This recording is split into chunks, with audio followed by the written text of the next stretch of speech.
distribución. Estes altos custes viñan determinados por unha gran dependencia que tiñan as explotacións galegas de materias primas que viñan do exterior. E esa dependencia das materias primas viña determinada por unha base territorial insuficiente. En Galicia sempre se falou tamén, por outra banda, de que había moita superficie agraria útil que non estaba sendo utilizada, pero realmente hai máis terra. Para arroxar un pouco de luz sobre este tema, contamos hoxe con Kiko Onega López, que é investigador do Laboratorio do Territorio da Universidade de Santiago de Compostela. É profesor no Máster en Xestión Sostible da Terra e do Territorio. Ten participado en diversos estudios e proxectos no eido da ordenación territorial, a xestión de terras e o desenvolvemento rural. Tamén ten colaborado con diversas organizacións a nivel nacional e internacional. En actualidade é membro do Servicio de Apoio á Parcería Europea para a Innovación en Agricultura. Pero antes, un pequeno espazo que sempre digamos os patrocinadores, sin os cales estas jornadas de logo serían máis ben. Comezamos entón, Ima. Creo que vou tardar un par de minutos en hacerme o pinganillo, como se dice. E antes de comezar a presentación, e estamos escoitando a introducción que fixeron de min, que non se recoñece, que tiña pensado mencionar ese tema, como vin agora estes produtos anunciarse, tiña que dicir que, claro, onte fun buscar unha receta dun destes produtos porque, aparte disso, que mencionaches, ao que dedico parte do meu tempo, tamén son gandeiro. Por base de, claro, decir que un é gandeiro do vino de carne nun foro como este é algo arriscado, non? Parece como que resta calquer tipo de credibilidade. Pero en calquera caso, esa outra faceta tamén me permite coñecer ou reflexionar sobre aspectos nos que non reflexionaría se só estivese traballando na universidade. Tamén en relación a este tema da terra. Básicamente, porque cando comecei con a gandería, eu non tinha terra, nin teño. Entonces foi un proceso de búsqueda. Pero a pregunta, tal como se plantea aí no título, máis terra, a resposta para esta pregunta está mal plantexada. Máis terra é unha pregunta incompleta.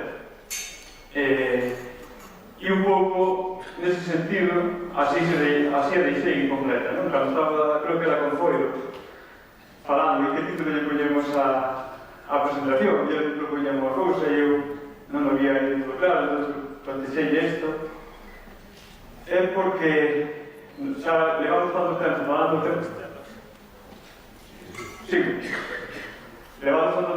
do tema das terras, da movilidade de terras, como ben introduciste antes, que xa parece que estamos un pouco rayados. E entón, pois, ocurríasenos reflexionar sobre a propia pregunta. E a propia pregunta damoslle, ou pretendemos darle en esta presentación, primeiro, falar de a que nos referimos con isto de máis terras e desde que perspectiva. E entonces, claro, neste foro a perspectiva está clara. A perspectiva desde o sector gandeireiro. Porque o mellor, se faláramos desde a perspectiva da administración, a pregunta tería outro significado. Ou se faláramos desde a perspectiva dos propietarios, a pregunta tería outro significado. Entón vamos a centrarnos, como ten que ser hoxe, desde a perspectiva do sector gandeireiro, que tamén sería a perspectiva compartida por outros sectores gandeiros. Pois, por exemplo, o vino de carne. E en concreto, a parte desa máis terra, imos a coller unha introducción. Imos a diferenciar tres preguntas relacionadas con máis terra. A primeira é: realmente interesa? Necesitas máis terra? Porque eu xa escoitei a xente do sector en numerosas cuestións cuestionalo. Cuestionarse realmente, bueno, falase de que necesitas aumentar a superficie das explotacións, que hai que incrementar a mobilidade, pero pero hai xente que realmente dice non se necesita máis terras. No modelo productivo que temos, nas circunstancias que temos, estamos sendo competitivos, tal e como coas estructuras que temos. Outra pregunta, porque pode ser que se necesite, e nesas circunstancias ti, hai máis terra? Realmente hai máis terra? Existe posibilidade de atopar máis terra? Porque outra das cousas que se escoita habitualmente é dicir, sí, falase moito de que hai comentado a base territorial, a min gustaríame, pero ¿Dónde está esa terra? ¿Dónde está esa terra que se fala a veces de que está abandonada en Galicia e que se podería mobilizar? Non está na miña parroquia, aquí está todo aproveitado. E finalmente, se a resposta ás dúas anteriores é afirmativa, é dicir, se dicimos sí, interesa máis terra, e atopamos que sí, que tamén hai terra disponible. A cuestión é, bueno, e como facemos para conseguir esa terra? Temos propietarios, se está abandonado, se está sin utilizar, o mellor é por algo. Non é casualidade. Se fosse tan fácil, xa estaría sendo utilizada por alguén, non? E entón empezamos pola primeira. E como eu non teño respostas, como moito podo traballar un pouco sobre as preguntas para intentar atopar claves que nos acerquen a respostas, pero as respostas non as teño. De feito, levo discutindo sobre isto 25 anos, falta que chego aquí e dé respostas. Pois non. O sea, que se alguén tiñas pensado que iba a atopar respostas claras aquí, xa vou anticipando que non vai ser o caso. Pregunto, necesitas máis terra? Interesa máis terra para o sector gandeiro de leite, para as explotacións do vacún de leite en Galicia. Interésales, necesita máis terra? Sí ou non? Sí. Esta pregunta moitas veces acaba nunha discusión de modelos productivos, porque moitas veces asociamos de máis terra ou non máis terra a pastoreo sí ou non. Intensivo, extensivo. E eu non quero enfocar o tema desde ese punto de vista. De feito, bueno, tiña aquí unhas porque estes días vistes que está de moda falar outra vez da mobilidade de terras. Non sei se vistes a prensa, está a piques en torno ao Parlamento a nova, o que se pretende ser a nova lei de concentración parcelaria, que agora se vai chamar de reorganización das estructuras. Entón, de novo, o tema da mobilidade de terras ou da superficie agraria das explotacións está de novo na prensa. Pero isto é algo, esta noticia de 2013, de fai un mes, pero é algo que levamos batallando bastantes anos, e en concreto foi tamén tema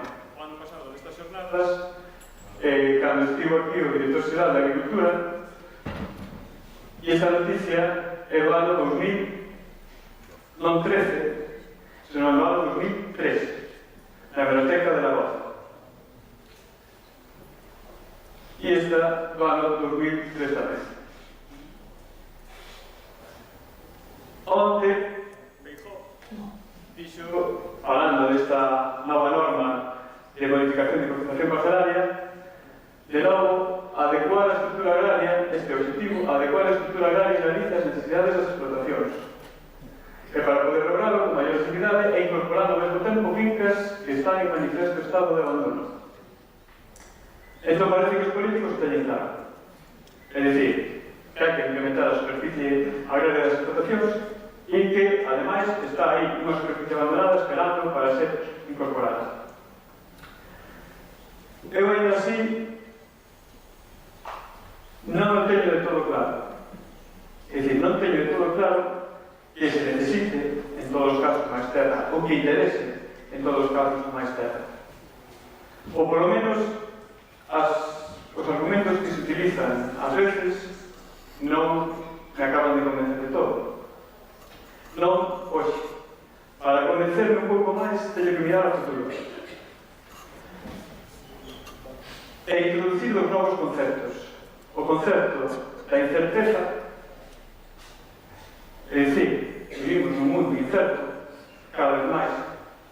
É dicir, non coñecemos algo con seguridade. Ese algo que como van evolucionar as cousas que nos afectan ao sector, as nosas galerías, non sabemos como van evolucionar incluso mañá. E outro concepto interesante é o de resiliencia, que é a capacidade de soportar e recuperarse de situacións adversas. Unha situación adversa pode ser unha caída dos prezos, como fai 8 meses ou 9 meses se experimentou. Entón, para ver se realmente interesa ou necesitamos nas terras, eu reflexiono sobre a incerteza e a resiliencia. E a incerteza, eu creo que se pode resumir moi ben neste gráfico. Un gráfico que amosa a evolución de prezos, vamos a decir simplificadamente, a evolución dos prezos do leite en Europa desde o ano 2000 hasta fai 2 meses, setembro de 2013. E vemos como, fundamentalmente, a partir de 2006, isto parece unha montaña rusa. Afortunadamente, agora estamos arriba, probablemente incluso estemos máis arriba do que marca aí, non? Outubro xa foi o mellor mes que setembro, e novembro parece que vai ser o mellor mes que outubro, en termos de prezos do leite. Pero do mesmo xeito que agora os prezos están nunha senda alcista, non fai tanto tempo experimentamos momentos de baixón. E máis que intentar saber cando vai estar alta, cando vai estar baixa, porque eu creo que iso é imposible de saber con precisión, a principal aprendizaxe desta gráfica creo que é o tema da incerteza. Que podemos estar arriba e podemos estar abaixo. E ademais, pasar de arriba a baixo e de baixo a arriba en moi curtos intervalos de tempo. Sobre todo se comparamos coas tendencias que tiñamos previamente. Isto en canto aos precios do leite. Pero outro tanto acontece cos precios das materias primas que utilizamos como componentes fundamentais da alimentación. Se vemos a evolución dos precios de 4 cultivos importantes a nivel da alimentación animal no sector vacuno, o millo, sorgo, soia, trigo, estes son precios en dólares por tonelada nun dos principais portos dos Estados Unidos, e vemos tamén como a partir do ano 2006, ademais de ver unha pequena tendencia alcista, pequena ou gran tendencia alcista, o que vemos é outra vez eses dentes de serra. É dicir, nesta gráfica podemos ter unha lectura no sentido de que os precios parecen que incrementan, pero realmente a lectura que creo que é máis segura é que, de novo, é que non sabemos, porque tanto estuveron subindo aquí como baixaron, como subiron, e como parece que este ano baixan un pouquinho. De novo, incerteza. E incerteza que ten que ver tamén por como se está configurando ou como nos afecta a globalización. O 40% do millo que se produce no mundo prodúcese no cinturón do millo dos Estados Unidos. Mais ou menos. O millón é 40, o millón é 35, o millón é 40 e pico. En calquera caso é unha auténtica animada. Que tanta cantidade, en unha porcentaxe tan elevada, se produza en unha zona relativamente pequena. En concreto, ademais, deste 40% se concentra en 4 ou 5 estados. Minnesota, Ohio, Iowa, Nebraska. O ano pasado houve seca, unha seca bastante severa. como facía moitos anos que non había. Ollo, isto de como facía moitos anos que non pasaba, escoitámoslo repetidas veces últimamente, non? Cada ano parece que xa facía moitos anos que non pasaba isto. Eses foron os motivos de que os prezos do millo e arrastrou os outros cereais e outros alimentos subisen. Estamos falando de fai un tempo. Este ano, espérase, ainda non se acabou, digamos, de fazer as estimacións, de facer xa o recuento, este ano espérase unha colleita récord nos Estados Unidos. O que fai, e xa se aprecia, como os prezos do millo dos cereais, que está todo interrelacionado, parece que se conteñen, incluso baixa. Pasamos dun ano unha colleita das peores da historia a un ano unha colleita das mellores da historia. A milleiros de kilómetros. E, sin embargo, eso repercutiuse de forma inmediata na factura dos concentrados do mes. En pol, en liñazo. Incerteza. E o ano pasado ninguén podía predecir con seguridade o que aconteceu este ano. Do mesmo xeito que este ano que temos unha colleita en Estados Unidos fantástica, non sabemos ou non podemos decir que se vai a replicar o ano que ven. O mellor ano que ven temos unha incluso mellor, ou o mellor ano que ven temos peor. Incerteza. O segundo elemento que é interesante abordar para seguir reflexionando sobre se necesitamos ou necesitaríamos ou nos interesa máis terra é o de resiliencia. Sabemos que temos moita incerteza, que iramos ou non, incerteza que pode ser un ano positivo, é dicir, que teñamos un moi bon ano, ou pode ser negativo. E a resiliencia mide ou fala da capacidade que temos para adaptarnos ás circunstancias. Adaptarse a precios altos do leite e precios baixos do millo é fácil.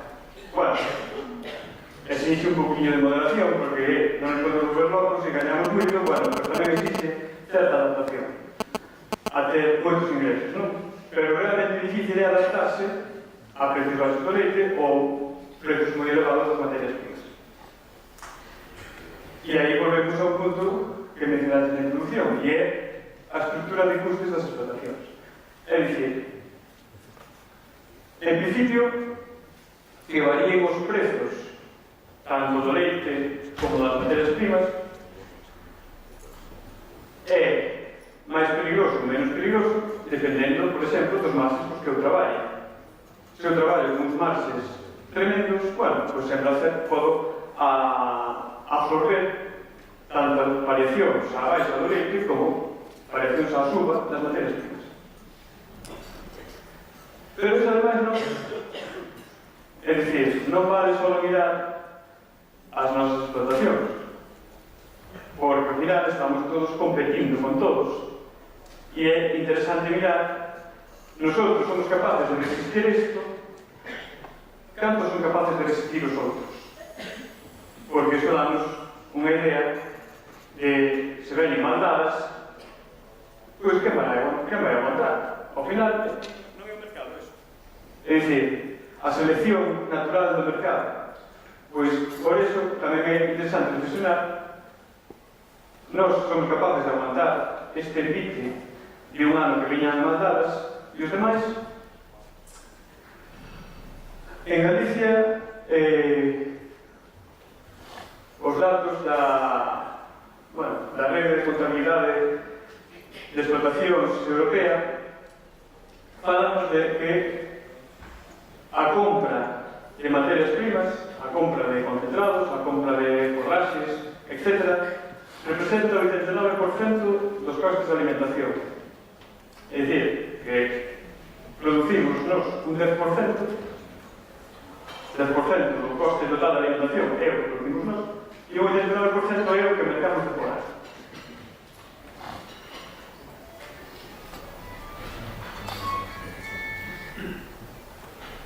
Isto significa, ademais, nos costes totais o 57%. É dicir, o 57% dos costes totais de produción son os alimentos que compramos fora da explotación. Se o comparamos a media dos países europeos, resulta que para eles, o custe das compras de alimentos fora é o 37%. Isto significa que para eles unha variación dos custes de compra de alimentos ten menos repercusión sobre os custes totais de producción, porque é unha parte máis pequena. Non sei se me entende. Non? A nós, se nos sube o millo moito, súbenos sobre o 57% dos costes totales. É dicir, que pode ser difícil absorber esa subida en términos de costes de producción. Ben, pero claro, ahora a dúvida que queda é debe-se isto a ter máis ou menos terra? Ou hai outros factores aí detrás que influyen na alimentación? Sí que se debe a ter máis ou menos terra, como vemos aquí nesta diapositiva. Están aí representados nesta tabla os 5 países que concentran máis aproximadamente a metade da producción de leite en Europa. É dicir, Alemania, Francia, Reino Unido, Holanda e Italia concentran alrededor dun 50% da producción de leite. E Alemania é o principal. Só Alemania, seguramente me podedes corregir, pero anda por un 4% da producción de leite en Europa. Un 20%. É dicir, un 20% do leite europeo que producen as explotacións alemanas. E teñen unha carga gandeira media de 1,4 UGMs por hectárea. Hai nas 100 explotacións bastante grandes, 86 UGMs. Estamos falando de medias, xa sabemos que é das medias. Eu comí un porro, aquí con mi chistero, os todos comemos medio. Entón, aquí, nos dos lados, haberá as grandes e haberá as pequenas. Pero as medias van para comparar distintas realidades.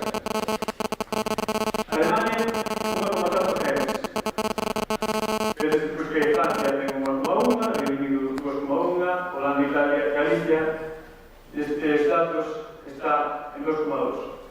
Pero unha cosa que me interesaba ver a mí era como se comportaron nos últimos anos estas explotacións. É dicir, que estiveron facendo, como evolucionaron esas explotacións en termos de crecemento do número de vacas e como foron adaptando a súa base territorial a ese crecemento do número de vacas. E a ver se son capaz de explicar. En esta columna vedes canto se incrementou o número de UGMs por explotación en só 5 anos. No caso de Alemania, vemos que en só 5 anos incrementou un 24% o número de UGMs por explotación. Olha, igual que Galicia, aquí andamos de salvar. Pero os alemáns case conseguiron aumentar a súa superficie agraria por explotación na mesma cuantía. Aumentaron vacas, aumentaron a superficie. De tal xeito que a carga gandeira só se incrementou un 2%. É dicir, se no 2005 igual era 1,35 vacas deste UGMs por hectárea, no 2010 1,4. Sen embargo, no noso caso, a situación non foi a mesma. Si fomos capaces, si houve un incremento do 24% no tamaño medio das explotacións, é dicir, aumentamos un ritmo bestial por a cuestión de reconversión, é dicir, van pensando explotacións de tamaño pequeno medio en xeral e as que quedan máis ou menos grandes. Pero a superficie por explotación medrou só a metade do ritmo. Co cal, a nosa carga gandeira do 2010 é superior á carga gandeira do 2005.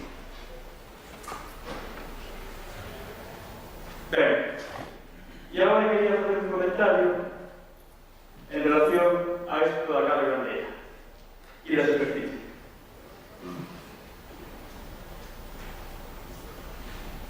Ter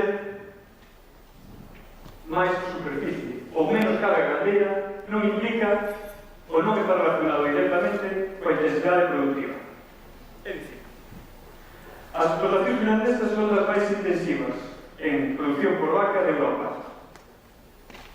De novo medias, estamos falando de medias. Unha media de 8.500 kilos por vaca e ano. Sin embargo, son as que teñen menos carga ganadeira de Europa. É dicir, teñen moita superficie por vaca. 0,8 vacas por hectárea. Alemania está nunha situación intermedia, con 7.300 kilos por vaca e un poquinho máis de carga ganadeira. Que significa isto? Que os finlandeses, ainda tendo unha produción por vaca moi elevada, teñen bastante superficie por vaca, o que lles permite ter uns custes en alimentos comprados baixinhos. Se vos fixades, este é un mapa do peso dos alimentos comprados sobre o total dos custes de alimentación. Vale, mais os custos significa que os custes dos alimentos comprados é superior. Teñen máis custos. Máis clariño significa que os custes dos alimentos comprados son inferiores. Teñen menos peso no total dos custos de alimentación. E fixaros como Finlandia, con unhas producións por vaca significativamente superiores, o custe dos alimentos comprados é inferior que en outros países con producións inferiores. É dicir, sendo máis intensivos por vaca, manteñen baixos os custos de comprar alimentos, gracias a que teñen máis superficie.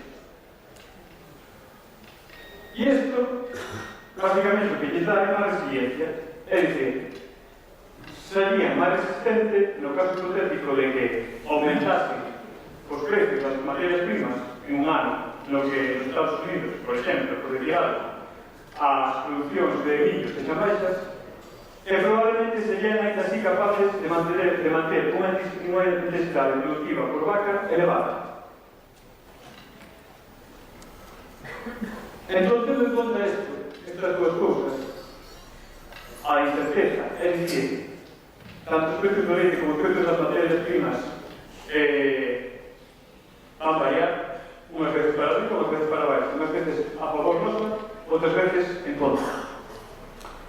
E tendo en conta que en ese caso, sabendo que van variar, o interesante é ser capaces de adaptarse, e iso significa, como sería ter un airbag, é ser capaces de absorber precios de leite menores e precios das materias primas que compramos para alimentar maiores.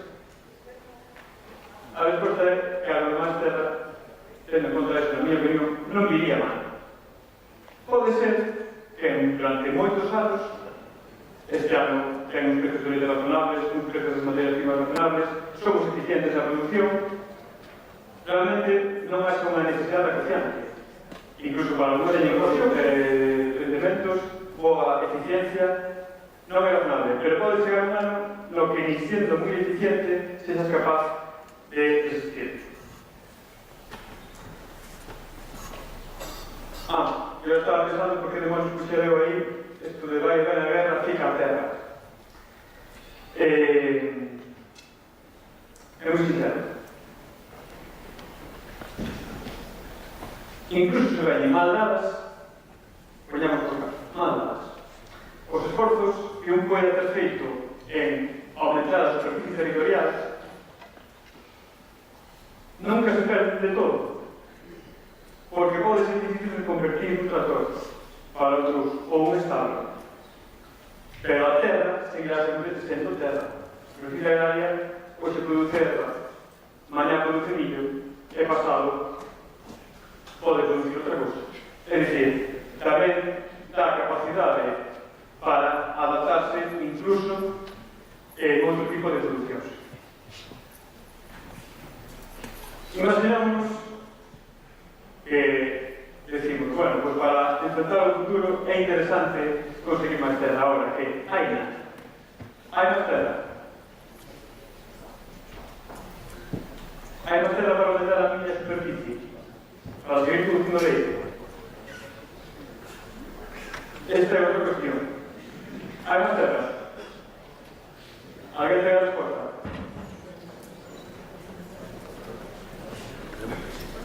Esto parece que está menos claro.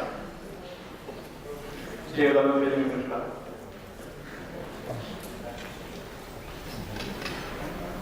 E aquí, por lo menos, podemos falar de dúas cousas. Las famosas 800.000 hectáreas de superficie abandonada, xa digo famosas porque se fala bastante, ¿no? Las 800.000 hectáreas que están a matorral, a monte, a lume, en algúns casos se dice. E por outro lado, o tema de que a terra é ben inmoble, que basicamente significa que non se move. Unha finca está aquí, non a pode escoller e va para outro sitio. No día que se pode facer iso, xa falaremos de outra cousa. A superficie abandonada en Galicia, 800.000 hectáreas, sí. Sí que as hai. O vamos, parece, eu non os contei unha a unha, pero digamos que a cartografía dese día que permite facer este tipo de cousas, analizar este tipo de cousas dun xeito máis ou menos fiable, sin necesidade de visitar unha a unha todas as hectáreas, dinos que sí, claro. A barriña marrón é a que representa o matorral. Aquí dícenos que porcentaxe supón en relación ao total da provincia e vemos que, claro, non é o mesmo a Coruña que Ourense. En Coruña estamos falando dun 20% da provincia, en Ourense casi un 50%, que se dice rápido. Ainda así, un 20% a mí parece unha animalada. Sobre todo, porque, por exemplo, ese 20% da provincia da Coruña matorral xa é máis que o que está a Radio e xa é máis que o que está a Pasto.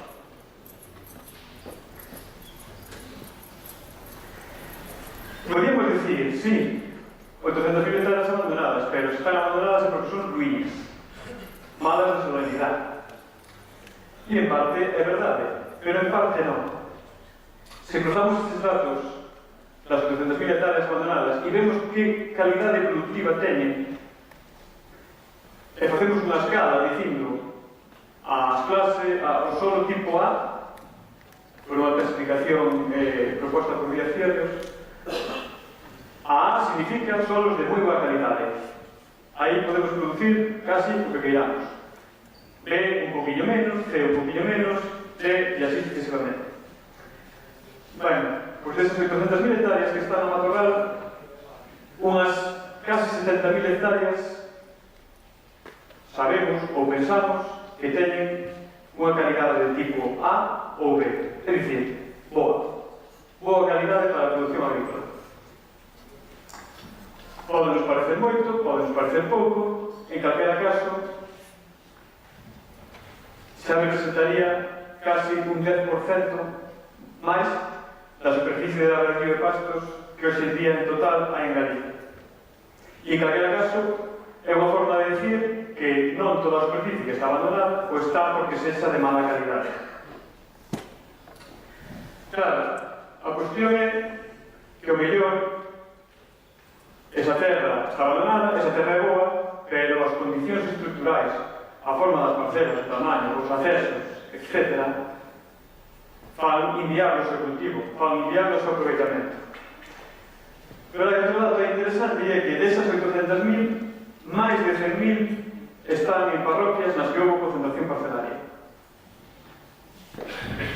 Eu abrí os ollos cando pensei un pouquinho sobre o dato este. Tamén polo que representa de en que medida somos capaces de valorizar un investimento tan grande como é a concentración parcelaria, no que levamos investido moitos millóns de euros nos últimos, vou dicir 20, pero podría dicir 50 anos en Galicia. Claro, pero ahora isto leva a segunda parte. Podíamos rascando a topar hectáreas abandonadas de moi boa calidade productiva e además con estructuras adecuadas, é dicir, parcelas máis ou menos razonables en canto a tamaño e con as infraestructuras decentes. Pero probablemente non as atopemos ao pé da casa. E aí está o tema. Dígame que me quedan 3 minutos. Más claro.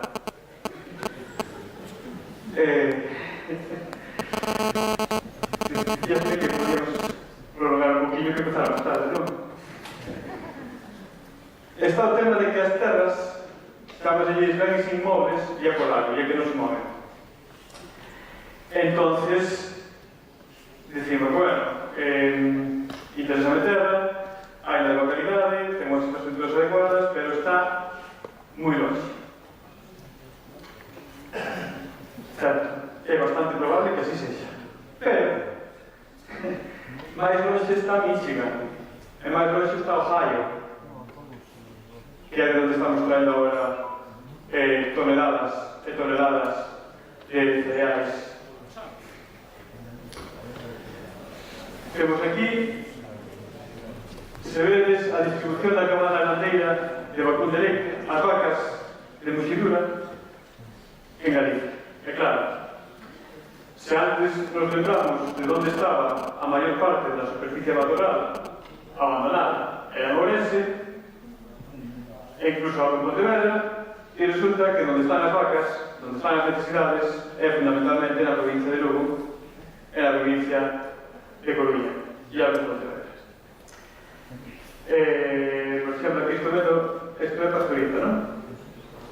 Creo que o Concello con máis vacas de leite de Galicia, que non se enfademos de Santa Comba, pero Mireiro andan aí. Sempre hai esa discusión, quen ten máis vacas de leite? Os pastoricenses defenden e outros defenden outros. Ben, pero é que de pastoriza a Michigan hai 6.300 km. E de Vimianzo, que está ao lado, a Ohio hai 5.720 km. Isto é línea recta, se te despistas, máis. O ano 2011, que son os últimos datos que han publicados, solo de América do Mercosur.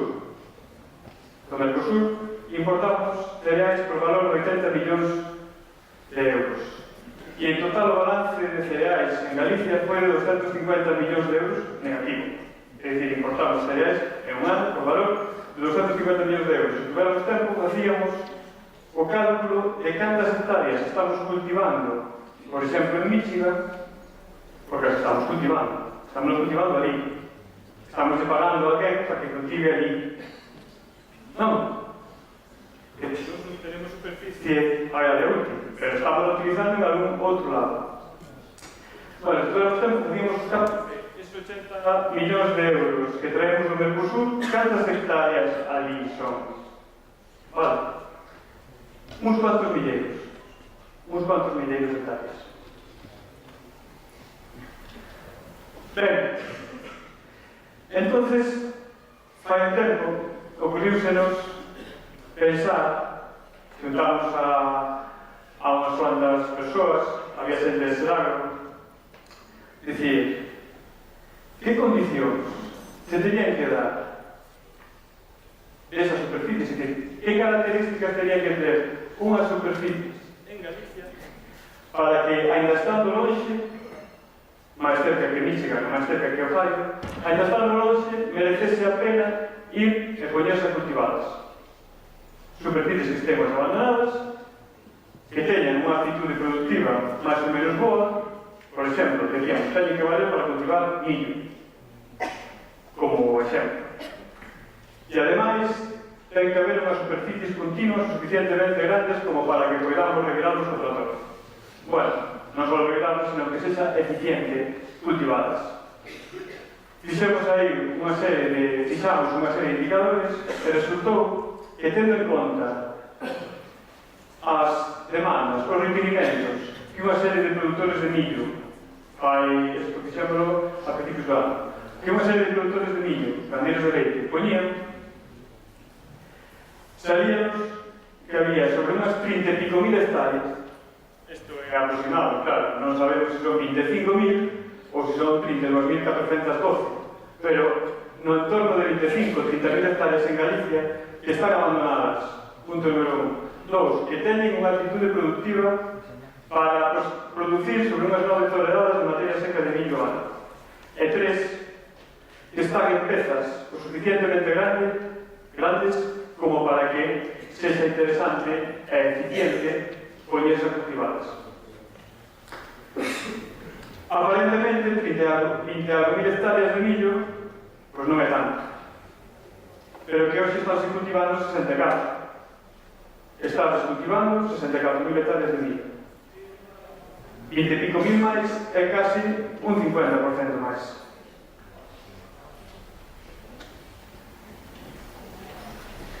Entón, hai máis terra. Algo parece que hai. Non está ao pé da casa, non está ao pé da porta. Ás veces sí, Ás veces hai fincas interesantes nun entorno non de 1 kilómetro, non de 2, non de 3, pero sí nun entorno de 6 kilómetros.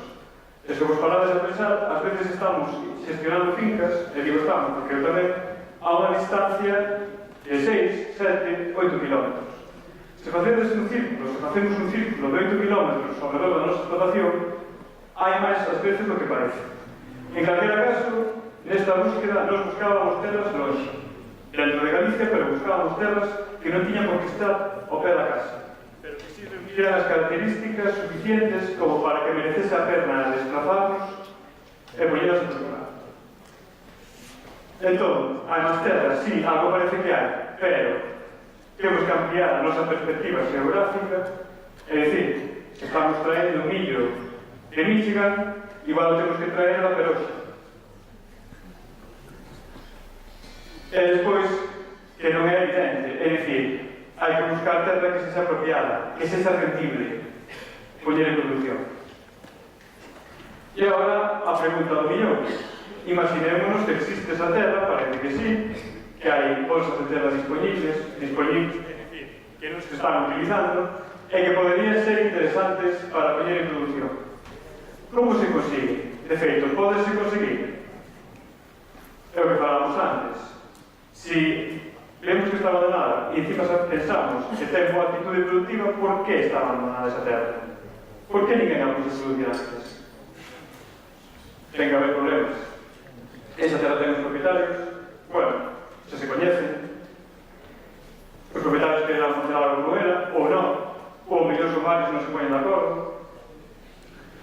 Tradicionalmente, nos últimos anos, e a parte en xeral, cando falamos este tipo de cousas, os responsables son ou é a administración. Esa terra está abandonada, primeiro, os propietarios non vai nada con ela, e logo por culpa da administración. Hoxe salía no país unha noticia sobre a administración pública galega e unha nova iniciativa que mencionamos antes e que ahora veremos o titular, e que de novo nos fai pensar en que a administración pública é a responsable deste tema. Eu digo que non toda a responsabilidade da administración pública, ou creo. E despois o tema de que conseguir máis terra é unha actividade máis. Volveremos agora xa ao final sobre isto. Fíjate, la Xunta amenaza con expropiar el uso de todas las fincas no cultivadas. Esta é a noticia de hoxe del país. Bueno, parece que a cosa se vai mover,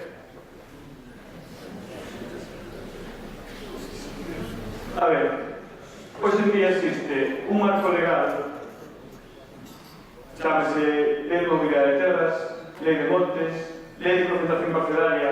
A Lei de Concentración Parcelaria do ano 2001, a que está vixente hoxe, ten tenía mecanismos non sei suficientes, pero interesantes para dinamizar a posta en producción das superficies abandonadas naquelas zonas que foron concentradas. Acordemos que mirábamos que moitas superficies que foron concentradas están hoxe abandonadas.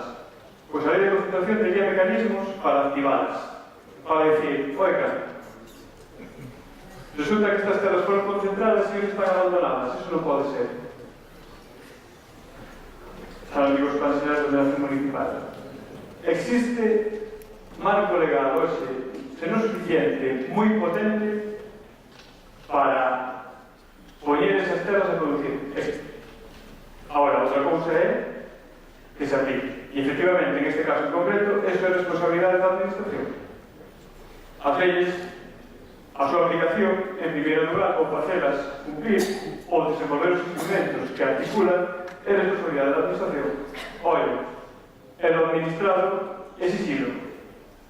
É dicir, tamén é cousa nosa coñecer que existen esas posibilidades e pedir que se apliquen. E ademais hai que facelo xa.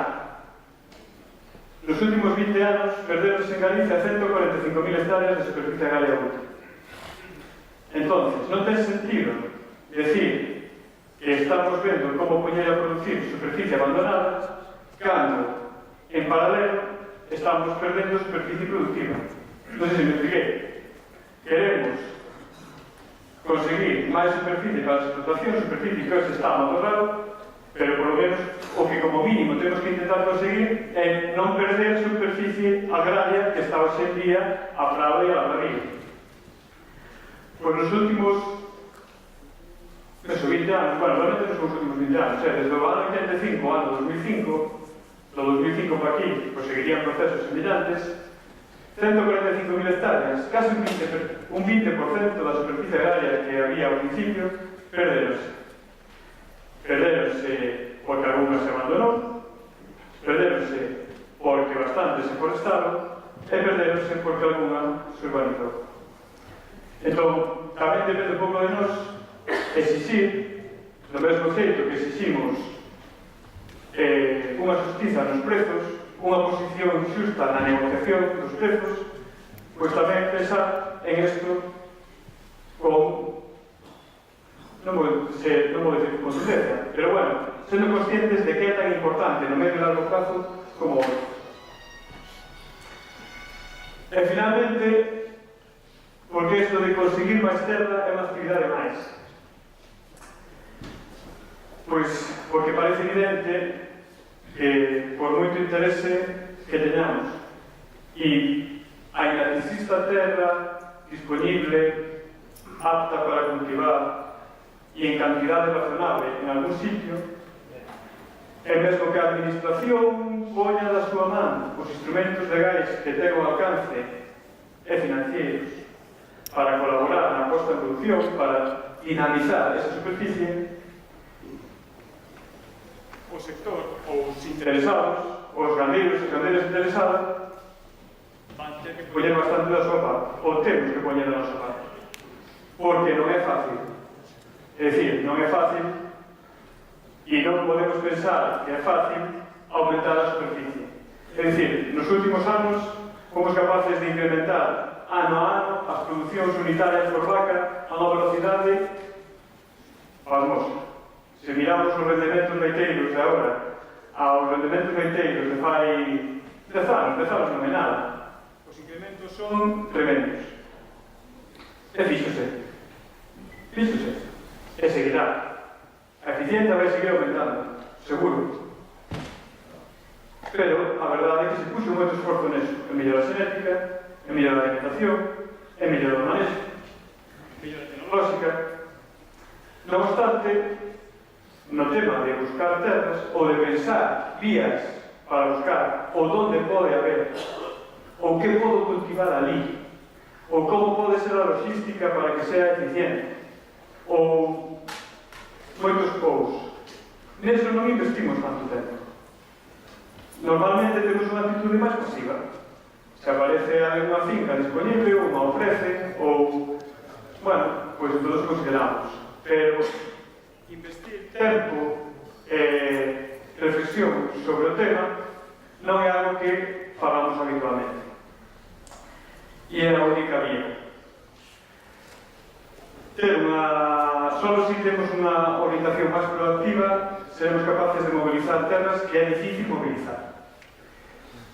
Ten un aspecto logístico moi importante, é dicir, unha cousa é cultivar no noso entorno, outra cousa é cultivar a distancia, pero mellor é algo que pode ser externalizado, o mellor é algo que se pode facer de forma colectiva a través de cooperativas ou de cumas ou as empresas de servizos ou outros agentes.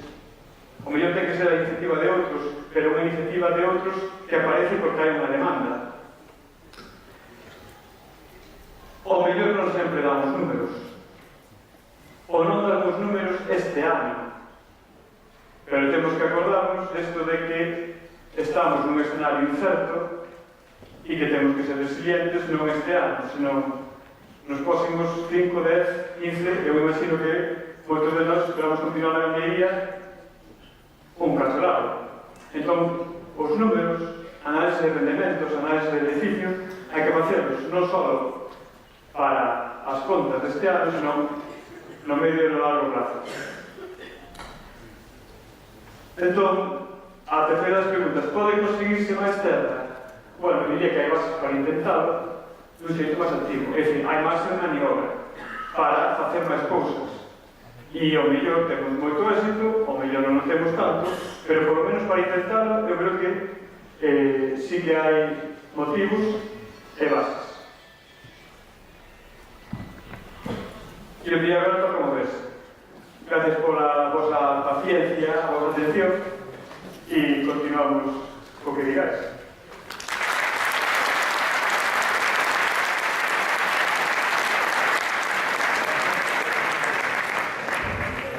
Muchas gracias por la intervención. Agora vamos a integrar a Chiscón en la mesa redonda, por lo tanto, os pedimos o conjunto de preguntas, porque como vai formar parte da mesa redonda,